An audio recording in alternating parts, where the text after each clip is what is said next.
আসসালামু আলাইকুম প্রবাসী ভাইরা, ও ভাইরা কেমন আছেন ভাই? আজকে আবার একটি মরার সংবাদ নিয়ে আসলাম ভাই, মৃত্যু সংবাদ ভাই।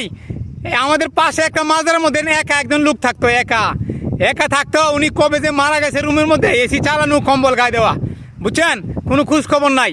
আর বলতে পারবে যারা ওর সঙ্গে মোবাইলে যোগাযোগ আছে তারা মোবাইলে বন্ধ ভাই। ছাগল ছিল কয়েকটা, ছাগলগুলো মারা গেছে, পানি টানি খায় নাই, খানা টানা খাইতে পারে না, কারণ ছাগল বন্ধ করা, রুমের মধ্যে বন্দি করা ছিল।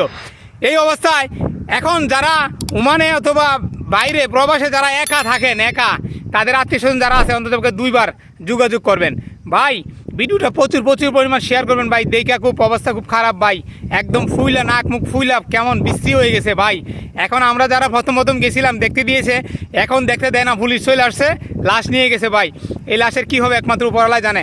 ভিডিওটা শেয়ার করবেন, ভালো থাকবেন, সুস্থ থাকবেন, নিজের প্রতি খেয়াল রাখবেন। আসসালামু আলাইকুম।